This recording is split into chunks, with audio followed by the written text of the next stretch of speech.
attempt Fellow viewers, please by listen to this very important to launch interview. alternative Very important in the Canada interview. talks.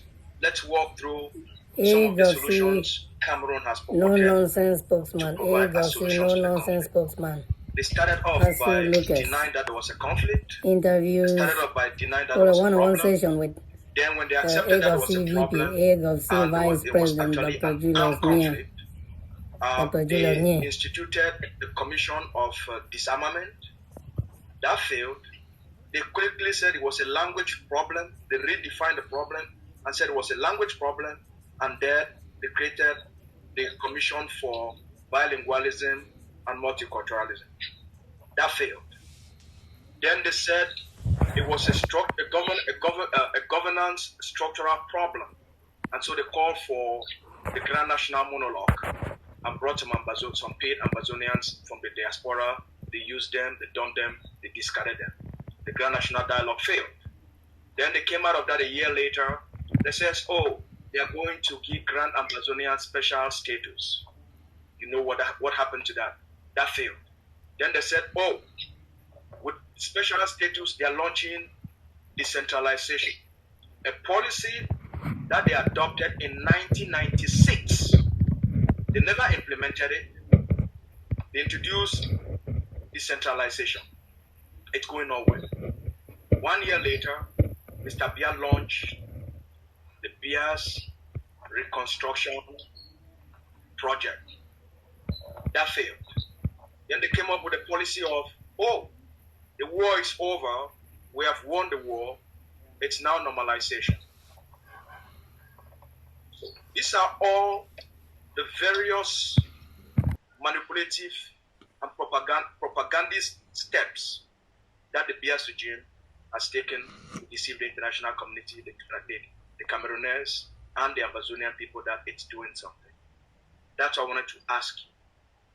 Was all these political alliance one of those underground steps being taken to manipulate the Amazonian people that they're actually doing something? Or was it a counter to the policies of the AGOVC that has won Amazonia international admiration through Canada talks that obviously Cameroon later on was challenged by junior ministers? I know it's a very long question, but I wanted to simplify. It is indeed both. In that, Cameroon, even with the previous head of the Secret Service, the Koeko, remember, he launched some talks with the Ayub Tabes and the faction that was out of jail, the Sarko's team. All of that and all the other stuff that have gone before this is to show Amazonian people that they're trying to do something. But bear in mind, Cameroon have tried everything in their rule book. Their rule book is corruption, is manipulation, and that's what they do try.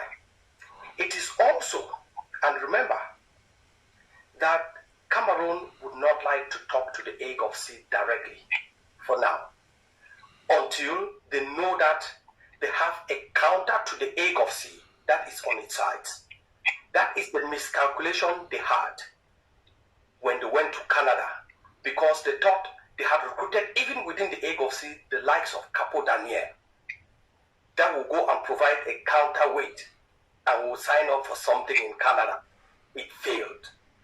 So, Cameroon will never stop trying different manipulative methods in order to fool the Amazonian people to think that it is trying to solve the problem that it defines by itself and not what Amazonian people want. Cameroon would not go on the negotiation table as it is so weak. Cameroon want to go on the negotiation table with some Amazonians as a counterweight to the AGOVC. And all of these shenanigans that are ongoing is to find that counterweight. I have bad news for them. We know the workings, ins and outs of Cameroon and those enablers, as we would call them, and those traitors. And we know how to deal with them. Cameroon cannot defeat Ambazonia on the battlefield. Cameroon cannot defeat the Ambazonian Governing Council on the negotiation table. We would send one or two of our middle-ranking officials, and they will beat the entire Cameroon on the negotiation table. So Cameroon knows that, and it plays around with different configurations of enablers. They promote them today. When it doesn't work, they dump them tomorrow. They look for other bunches of hungry people from Ambazonia origin. They use them to try to see if they can be able to move all those that have galvanized support, all those that are following the Ambazonian Governing Council, because they know that we are the true nationalists. We have Ambazonia at heart. They will try to bring them on their side. And that's what they did, but failed. And bear in mind, Cameroon follows the French dogmatic approach in terms of governance and political posture. So they will never stop trying until they are defeated. So if we think this is the last attempt to manipulate the Ambazonian people, to provide a counterweight to the Ambazonian Governing Council, to pretend as if they are doing something to solve the problem, more is yet to come from Cameroon. But we are up for the task, as we know them in and out. These were sycophants. These were enablers recruited by Cameroon unknowingly. But I believe in Ambazonians. Just like Cameroon thought that for 60 years they have killed and buried the Ambazonian aspiration. Same too, Cameroon made the mistake to come within us and recruited its enablers to add to the so-called elites so that they could bid for Cameroon, but pretending as if they were on the side of the people. These are corrupt individuals that have eaten fat on the blood of Ambazonians. These are corrupt individuals that Ambazonians for once thought they were speaking for them and donated huge sums of money, and they siphoned it. They never provided, and that led to the killing of our people.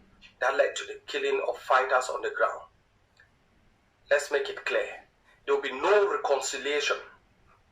There will be no apologies accepted. There will be justice in Ambazonia. Everybody will account for their actions, intentionally or unintentionally, for what they did and did not do in order to stall or push the revolution one further day. That is a hallmark of an organization that sets itself apart from the ego.